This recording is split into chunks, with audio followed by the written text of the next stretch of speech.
बिस्मिल्लाहिर्रहमानिर्रहीम। अस्सलामुअलैकुम dear students, कैसे हैं आप सब। मैं वकार अरशद, आपका बायोलॉजी टीचर। आज का चैप्टर रिप्रोडक्शन से रिलेटेड है। रिप्रोडक्शन का बेसिक कंसेप्ट क्या है, रिप्रोडक्शन क्यों ज़रूरी है, रिप्रोडक्शन की कितनी टाइप्स हैं, ये हमारे मौज़ूआत होंगे। आज के टॉपिक्स को डिस्कस करने के लिए, मौज़ूआत पर बहस करने के लिए आइए व्हाइट बोर्ड की तरफ मूव करते हैं।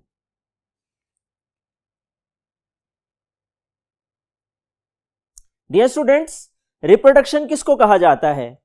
अल्फाज पर गौर कीजिए। ये दो अल्फाज का मजमुआ है। री का मतलब दोबारा, प्रोडक्शन का मतलब पैदावार। यानी कोई ऐसा अमल है कि जिसमें एक चीज से कोई नई चीज वजूद में आती है। रिप्रोडक्शन की डेफिनेशन क्या है, आइए देखते हैं। Production of individuals of the same species that is the next generation of that species. Dear students, एक जानदार का अपने जैसा नया जानदार पैदा करना, जो दरअसल उस स्पीशी का तसलसल है, उसकी नस्ल का आगे बढ़ना है, ये अमल रिप्रोडक्शन कहलाता है। रिप्रोडक्शन का अमल बहुत ज्यादा अहमियत का हामिल है। रिप्रोडक्शन दो तरह से होती है, एक को एसेक्सुअल और एक को सेक्सुअल रिप्रोडक्शन कहा जाता है। लेकिन टाइप्स की तरफ मूव करने से पहले हम इसकी अहमियत पे डिस्कशन करेंगे। सिग्निफिकेंस या इंपॉर्टेंस ऑफ रिप्रोडक्शन क्या है? दो अहम points. Number 1 continuation of species, number 2 transfer of characters. Dear students, continuation of species का मतलब क्या है? रिप्रोडक्शन ही वो अमल है कि जिसकी वजह से एक जानदार अपने जैसा नया जानदार बनाता है। डियर स्टूडेंट्स, हम लेवल ऑफ ऑर्गेनाइजेशन को अगर रिकॉल करें, 9th क्लास में चैप्टर नंबर 1 में हमने पढ़ा था कि सब एटॉमिक पार्टिकल्स के मिलने से एटम्स बनते हैं, एटम्स एलिमेंट्स की फॉर्म में होते हैं, एलिमेंट्स के मिलने से मॉलिक्यूल्स बनते हैं और मॉलिक्यूल्स मिलकर ऑर्गेनेलीज बनाते हैं, ऑर्गेनेलीज के मिलने से सेल और सेल्स के मिलने से टिश्यू बनते हैं। जब टिश्यू आपस में मिलते हैं तो ऑर्गन और ऑर्गन सिस्टम बनते हैं, और जब ये सब कुछ आपस में एक यूनिट के तौर पे काम करते हैं, एक इंडिविजुअल वजूद में आता है। Dear students, recall your memory, 9th class chapter number 4 cell theory में हमने पढ़ा, तीसरा पॉइंट था new cell arises by the division of pre existing cells, कि नए सेल पुराने सेल्स की तकसीम से वजूद में आते हैं। इसी तरह से नए जानदार पुराने जानदार ही से बनते हैं, नए टिश्यू पुराने टिश्यू ही से बनते हैं, और ये अमल सेल के लेवल पे हो तो इसको सेल डिवीजन कहा जाता है, और अगर ऑर्गेनिज्म के लेवल पे हो, इंडिविजुअल लेवल पे हो, तो इसको रिप्रोडक्शन कहा जाता है। डियर स्टूडेंट्स, रिप्रोडक्शन की ये पहली अहमियत है, ये पहली खासियत है, ये पहला फायदा है कि इसकी वजह से एक जानदार अपनी नस्ल को आगे बढ़ा सकता है। जबकि अगर किसी जानदार में यह अमल नहीं होता है तो उसकी नस्ल तो बाकी नहीं रहेगी, लेकिन उसकी जिंदगी पर कोई आंच नहीं आएगी। यानी हम ये कह सकते हैं, अगर कोई जानदार रिप्रोडक्शन का अमल नहीं करता है तो वो जिंदा रहेगा। ऐसा नहीं है कि उसकी जिंदगी खत्म हो जाएगी, उसकी जिंदगी बाकी रहेगी, लेकिन उसकी नस्ल आगे नहीं बढ़ पाएगी, उसका खानदान, उसका शजरा नसब वहीं पर खत्म हो जाएगा। हम ये कह सकते हैं कि रिप्रोडक्शन की पहली अहमियत ये है कि ये कंटिन्यूएशन ऑफ स्पीशी की वजह है, किसी भी जानदार की नस्ल को आगे बढ़ाने के लिए अहमियत का हामिल है। डियर स्टूडेंट्स, दूसरी सिग्निफिकेंस क्या है, दूसरा फायदा क्या है, आइए देखते हैं। Transfer of characters. आप लोग गौर कीजिए, इंसानों की बात करें, हैवानात की बात करें, नबातात की बात करें, या खुर्दबीनी जानदार यानी माइक्रो ऑर्गेनिजम्स की बात करें, हर एक के अंदर नए बनने वाला जानदार पिछले जानदारों की खसूसियात का हामिल होता है। ऐसा नहीं होता कि पौधों के यहां जानवरों की पैदाइश हो, ऐसा भी नहीं होता कि इंसानों के यहां जानवरों की पैदाइश हो। पौधों से पौधे ही वजूद में आते हैं, इंसान इंसानों ही को जन्म देते हैं, और जानवरों से जानवर ही पैदा होते हैं, और नई बनने वाली नस्ल अपनी आबाई नस्ल की खसूसियात की हामिल होती है। डियर स्टूडेंट्स, ये रिप्रोडक्शन की अहमियत है, सिग्निफिकेंस है कि इस अमल की वजह से जेनेटिक मटेरियल, जीनियाती मादा, जिसको इनहेरिटेड मटेरियल भी कहते हैं, वो आगे मुंतकिल होता है। ये विरासती मादा खसूसियात की नस्ल दर नस्ल मुंतकिली का जिम्मेदार है, और इस मादे की मुंतकिली, इस इनहेरिटेंस वाले मटेरियल यानी डीएनए की मुंतकिली की वजह क्या है? रिप्रोडक्शन है। डियर स्टूडेंट्स, इसके बाद मूव करेंगे हम रिप्रोडक्शन की टाइप्स की तरफ, और उसको समझने के लिए आइए चलते हैं नेक्स्ट पोर्ट की तरफ।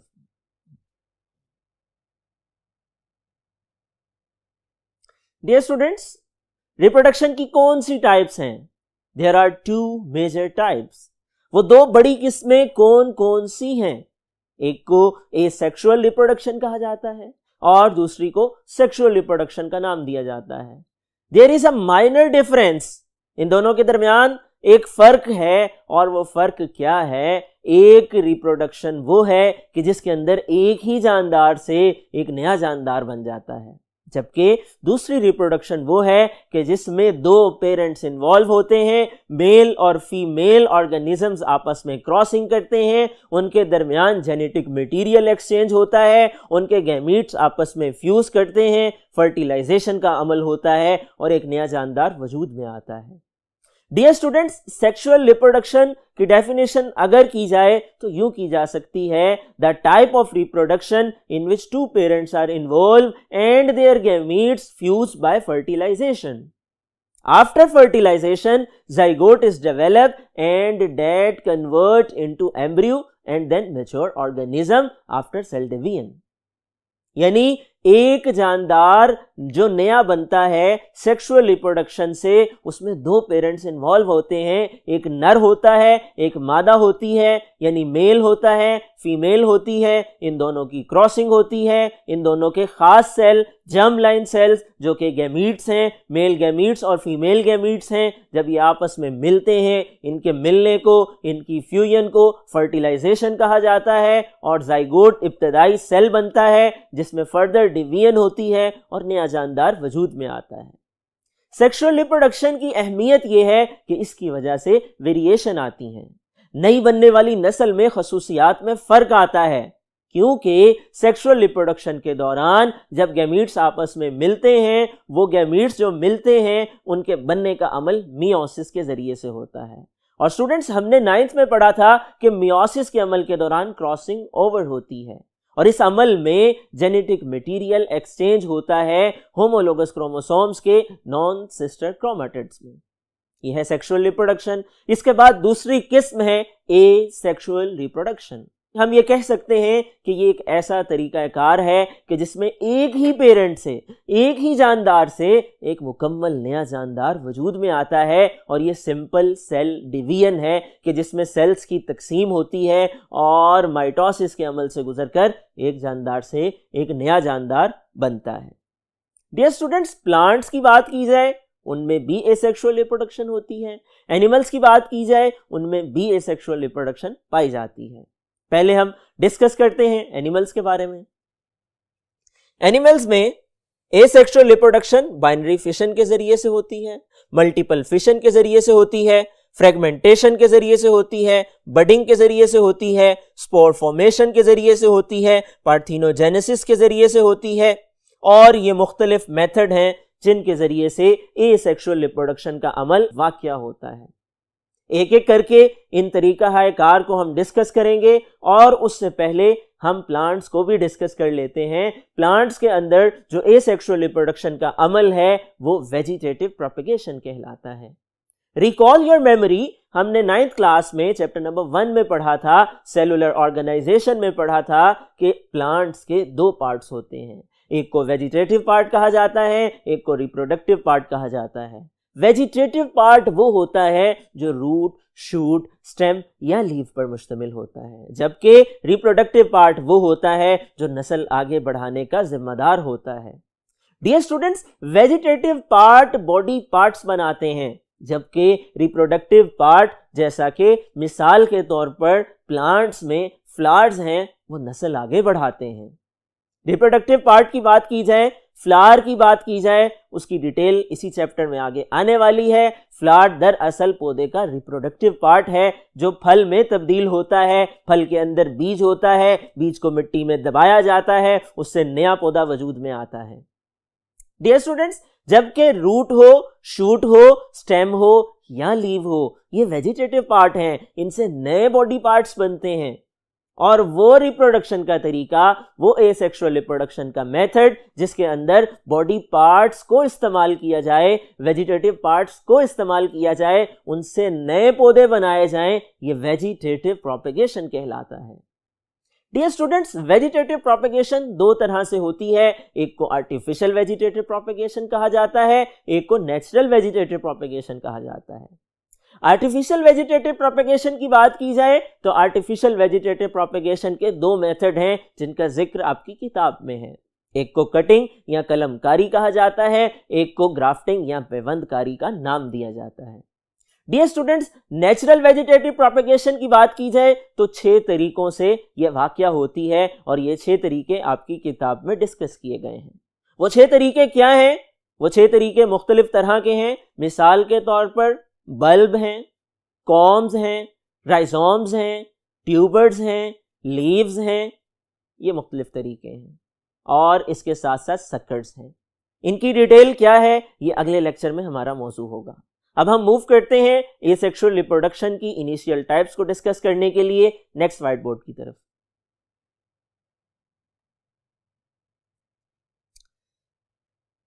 डियर स्टूडेंट्स, एसेक्सुअल रिप्रोडक्शन का जिक्र किया जाए तो उसमें सबसे सिंपलेस्ट फॉर्म बाइनरी फिशन है। बाइनरी का लफ्ज 2 के लिए इस्तेमाल होता है और फिशन का मतलब तकसीम है, यानी ये सादा तरीन एसेक्सुअल रिप्रोडक्शन है जिसमें एक सेल 2 नए सेल्स में डिवाइड होता है। स्टूडेंट्स, ये बाइनरी फिशन का अमल प्रोकैरियोट्स में भी होता है, यूकैरियोट्स में भी होता है, इनवर्टिब्रेट्स में भी होता है। तीनों की एक एक मिसाल से हम इसको समझने की कोशिश करते हैं। सबसे पहले प्रोकैरियोट्स की बात की जाए, ये एक बैक्टीरिया है। ये बैक्टीरिया की बॉडी है और इस बॉडी में ये इसका जेनेटिक मटेरियल है, ये साइटोप्लाज्म है। डियर स्टूडेंट्स, इस डायग्राम में देखिए, इस डायग्राम में बैक्टीरिया की सेल मेम्ब्रेन पिंच करती है, अंदर की तरफ इन्वेजिनेट होती है और ऊपर और नीचे से आ करके मिल जाती है। इसी तरह से इस दौरान में बैक्टीरिया का जेनेटिक मटेरियल डिवाइड करता है, डीएनए की तकसीम होती है, 1 से 2 डीएनए बन जाते हैं। और जब डीएनए की तकसीम मुकम्मल हो जाती है, सेल मेम्ब्रेन डिवाइड कर देती है साइटोप्लाज्म को, तो एक बैक्टीरिया से 2 नए बैक्टीरिया वजूद में आ जाते हैं। डियर स्टूडेंट्स, ये अमल स्टेप बाय स्टेप होता है। सबसे पहले सेल मेम्ब्रेन पिंच करती है, उसके बाद न्यूक्लियस के अंदर, इनमें बाकायदा न्यूक्लियस तो नहीं है, सेंट्रल रीजन को न्यूक्लियोइड रीजन कहा जाता है, वहां पर मौजूद डीएनए या जेनेटिक मटेरियल में डुप्लीकेशन होती है। डीएनए की तरतीब बदलती है और उसकी तकसीम मुमकिन हो पाती है, और जब तकसीम हो जाती है तो उसके बाद साइटोप्लाज्म भी तकसीम हो जाता है और एक बैक्टीरिया 2 नए बैक्टीरिया को जन्म देता है। इसी तरह से अगर हम जिक्र करें यूकैरियोटिक ऑर्गेनिज्म में बाइनरी फिशन का, तो उसकी एग्जाम्पल है अमेबा। डियर स्टूडेंट्स, ये अमेबा है। अमेबा एक यूनिसेलुलर ऑर्गेनिज्म है। अमेबा यूकैरियोट है, ये प्रोकैरियोट नहीं है। अमेबा की बॉडी में कोई स्पेसिफिक शेप नहीं पाई जाती। अमेबा रेगुलर शेप नहीं रखता है। अब अमेबा के अंदर जेनेटिक मटेरियल मौजूद है, इसका जेनेटिक मटेरियल डिवाइड करता है, इसका न्यूक्लियस डिवाइड करता है और न्यूक्लियस 2 में तकसीम हो जाता है। इसकी बॉडी पिंच करती है, अंदर की तरफ इन्वेजिनेट होती है और साइटोप्लाज्म की डिवीजन भी मुकम्मल हो जाती है। नतीजे के तौर पर एक अमेबा से 2 नए अमेबा वजूद में आते हैं। इसी तरह से अगर हम सॉफ्ट बॉडी ऑर्गेनिजम्स की बात करें, अगर हम इनवर्टिब्रेट्स की बात करें, ऐसे एनिमल्स जिनमें बैकबोन नहीं है, जिनकी बॉडी सॉफ्ट है, मिसाल के तौर पर प्लेनेरिया हैं, इनके अंदर भी बाइनरी फिशन का अमल वाकया होता है। यह आपके सामने एक डायग्राम है, ये प्लेनेरिया की बॉडी है। अगर इसको कट लग जाए, 2 हिस्सों में काट दिया जाए, एक प्लेनेरिया से 2 नए प्लेनेरिया वजूद में आ जाते हैं। डियर स्टूडेंट्स, बाइनरी फिशन सबसे सादा तरीन एसेक्सुअल रिप्रोडक्शन का तरीका है कि जिसके अंदर सिंपल सेल डिवीजन से गुजरकर एक जानदार दो नए जानदारों में तब्दील हो जाता है। हमने इसकी 3 मिसालों का तस्करा किया। एक प्रोकैरियोट की एग्जांपल है जो कि बैक्टीरिया है, दूसरा यूनिसेलुलर यूकैरियोट है जो कि अमेबा है, और तीसरा इनवर्टिब्रेट है जो कि प्लेनेरिया है। डियर स्टूडेंट्स, इसके बाद हम मूव करते हैं नेक्स्ट टाइप की तरफ। एसेक्सुअल रिप्रोडक्शन की अगली टाइप क्या है, आइए देखते हैं। Multiple fission. स्टूडेंट्स, अल्फाज पर गौर कीजिए। पहले बाइनरी फिशन था, अब मल्टीपल फिशन है। मल्टीपल का मतलब ज्यादा, एक से ज्यादा। फिशन का मतलब तकसीम होना, यानी वो एसेक्सुअल रिप्रोडक्शन का तरीका जिसमें कोई जानदार एक से ज्यादा हिस्सों में तकसीम हो जाता है। इसकी एग्जाम्पल अमेबा है। यह आपके सामने अमेबा की इर्रेगुलर बॉडी है। अमेबा की इर्रेगुलर बॉडी के अंदर न्यूक्लियस मौजूद है और इसके कुछ ऑर्गेनेलीज मौजूद हैं। डियर स्टूडेंट्स, जब अनफेवरेबल कंडीशन आती है तो क्या होता है, अमेबा अपने इर्द गिर्द एक हिफाजती गुलाफ बना लेता है, एक प्रोटेक्टिव लेयर बना लेता है, एक कवरिंग डेवलप कर लेता है जिसको सिस्ट का नाम दिया जाता है। इस डायग्राम में देखिए, ये ब्लैक कलर की जो लाइन मैंने ड्रॉ की है ये प्रोटेक्टिव लेयर है, ये सिस्ट है। जैसे ही फेवरेबल कंडीशन आती है तो इसका साइटोप्लाज्म डिवाइड करता है, इसका न्यूक्लियस डिवाइड करता है और हर न्यूक्लियस के पार्ट के साथ साइटोप्लाज्म का एक पार्ट आकर के अटैच हो जाता है। आप देखिए, अगले मरहले के अंदर न्यूक्लियस की तकसीम हुई और उससे अगले मरहले के अंदर हर न्यूक्लियस के नए बनने वाले पार्ट के साथ साइटोप्लाज्म का एक हिस्सा आकर के अटैच हो गया, उसके इर्द गिर्द रैप हो गया। और फेवरेबल कंडीशन आने पर, साइटोप्लाज्म की तोड़फोड़ होने पर सिस्ट की प्रोटेक्टिव लेयर टूटती है और एक अमेबा से एक वक्त में कई नए अमेबा जन्म लेते हैं। डियर स्टूडेंट्स, ये मल्टीपल फिशन का कंसेप्ट है कि जिसके अंदर अनफेवरेबल कंडीशन में एक हिफाजती झिल्ली बन जाती है, अमेबा के गिर्द बनती है जो कि सिस्ट कहलाती है, और जैसे ही फेवरेबल कंडीशन आती है अमेबा का न्यूक्लियस डिवाइड करता है, हर न्यूक्लियस के नए बनने वाले पार्ट के साथ साइटोप्लाज्म अटैच होता है और एक वक्त में एक अमेबा की बॉडी के टूटने से कई नए अमेबा सिस्ट के फटने पर बाहर निकल आते हैं। इंतहाई इंपॉर्टेंट शॉर्ट क्वेश्चन है, एग्जामिनेशन में ये पूछा जा चुका है, आपने इसको मेमोराइज कर लेना है। मूव करते हैं नेक्स्ट टॉपिक को समझने के लिए नेक्स्ट व्हाइट बोर्ड की तरफ।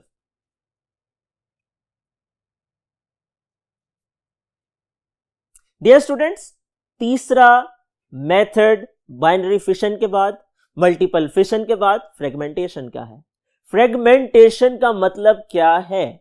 फ्रेगमेंटेशन का मतलब है अगर एक इनवर्टिब्रेट मिसाल के तौर पर प्लेनेरिया को 9 या ज्यादा हिस्सों में भी तकसीम कर दिया जाए, हर हिस्सा एक मुकम्मल नया प्लेनेरिया बना सकता है। हैरानकुन बात है, अल्लाह ताला की बनाई हुई कुदरत का ये अजीब शाहकार है कि एक छोटा सा जानदार है जिसका नाम प्लेनेरिया है, जिसके अंदर बैकबोन भी नहीं है, अगर इसकी बॉडी को इतने ज्यादा हिस्सों में काट दें, 2 से लेकर 9 तक हिस्सों में भी काट दें, तो हर हिस्सा एक मुकम्मल नए जानदार में तब्दील हो जाता है। ये भी एसेक्सुअल रिप्रोडक्शन है और इस अमल को फ्रेगमेंटेशन का नाम दिया जाता है।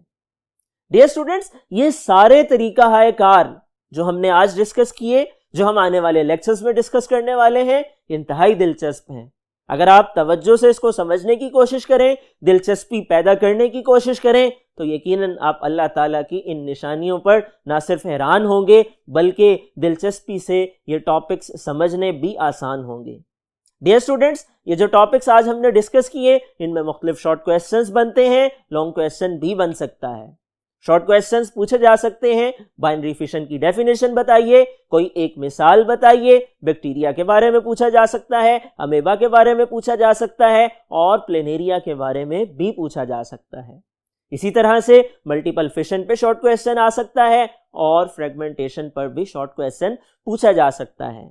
और रिप्रोडक्शन की डेफिनेशन क्या है, एसेक्सुअल रिप्रोडक्शन से क्या मुराद है, सेक्सुअल रिप्रोडक्शन से क्या मुराद है, ये सवालात भी एग्जामिनेशन में पूछे जा सकते हैं।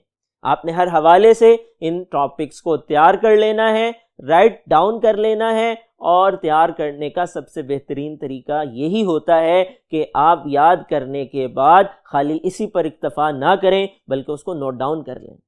मुझे उम्मीद है आपको ये लेक्चर अच्छी तरह से समझ आ गया है। अपना ख्याल रखिएगा। अल्लाह हाफिज़।